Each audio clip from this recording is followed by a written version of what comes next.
తెలంగాణలోని గురుకులాలు residential hostels లో వరుస ఫుడ్ పాయిజన్ ఘటనలతో కలకలం రేగుతోంది. ఈ ఇష్యూ ఇప్పుడు పొలిటికల్ టర్న్ తీసుకుంది. అధికార ప్రతిపక్షాల మధ్య ఫుడ్ పాయిజన్ ఫైట్ నడుస్తోంది. తాజాగా ఫుడ్ పాయిజన్ ఘటనల్లో కుట్రకోణం ఉందంటూ మంత్రి సీతక్క సంచలన కామెంట్స్ చేయడం తెలంగాణ రాజకీయాల్లో హీట్ పెంచుతోంది.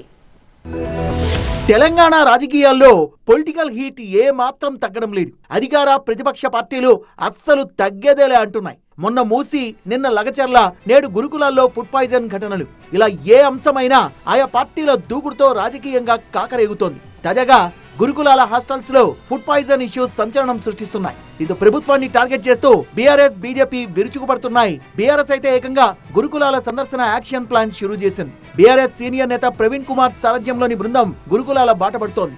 గురుకులాల్లో వరుసగా ఫుడ్ పాయిజన్లు జరుగుతున్నా రేవంత్ ప్రభుత్వం నిర్లక్ష్యంగా వ్యవహరిస్తోందని ఆరోపిస్తున్న బీజేపీ, కాంగ్రెస్ సర్కార్ అశ్రద్ధతోనే వాంకిడి గురుకులం విద్యార్థిని ఫుడ్ పాయిజన్ తో ప్రాణాలు కోల్పోయిందని మండిపడుతోంది. ఇదిలా ఉంటే గురుకులాల ఫుడ్ పాయిజన్ వరుస ఘటనల్లో కుట్రకోణం ఉందంటూ సంచలన బాంబు పేల్చారు మంత్రి సీతక్క. ఫుడ్ పాయిజన్ ఘటనల వెనుక ఎవరున్నారో త్వరలోనే ఆధారాలతో బహిర్గతం చేస్తామన్నారు. ఖచ్చితంగా కొంతమంది హాస్టళ్లలో ఉండేటువంటి వాళ్ళతో కూడా కొన్ని లింక్స్ పెట్టుకొని అవన్నీ ఏమేమి జరుగుతున్నాయి అవన్నీ కూడా బయటికి తీస్తాం. ఆ అధికారులు ఎవరైనా అట్లాంటి వాటి కుట్రలకు తెరలేపితే వాళ్ళ మీద క్రిమినల్ కేసులు పెడతాం. సర్వీస్ నుంచి కూడా రిమూవల్ చేస్తామని కూడా ఈ సందర్భంగా హెచ్చరిక చేస్తాం.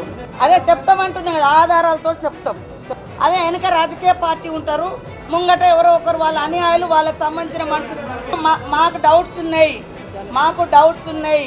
ఈ హాస్టల్స్లలో జరిగే వాటి మీద మాకు డౌట్స్ ఉన్నాయి కాబట్టి మేము వాటితో వివరంగా చెప్తాం. వరుస ఫుడ్ పాయిజన్ ఘటనలతో సిద్దిపేటలో జ్యోతిబాపులే హాస్టల్లో మంత్రి పొన్నం ప్రభాకర్ ఆకస్మికంగా తనిఖీ చేశారు. గురుకుల పాఠశాల ఆవరణలో గ్రౌండ్, బాత్రూమ్, వంటగదుల్ని పరిశీలించారాయన. సీఎం రేవంత్ రెడ్డి ఆదేశాల మేరకు ఇకపై జిల్లా స్థాయి కమిటీలతో గురుకులాల్లో తనిఖీలు నిర్వహిస్తామని, దయచేసి విద్యార్థులతో రాజకీయాలు చేయొద్దన్నారు మంత్రి పొన్నం. మొత్తంగా తెలంగాణలో ఫుడ్ పాయిజన్ ఘటనలు పొలిటికల్ టర్న్ తీసుకున్నాయి. అధికార విపక్షాల మాటల తూటాలతో ఫుడ్ పాయిజన్ పాలిటిక్స్ కాకరేపుతున్నాయి. దేశంలో మంత్రి సీతక్క కుట్రకోణాన్ని తెరపైకి తీసుకురావడం మరింత హీట్ పెంచుతోంది.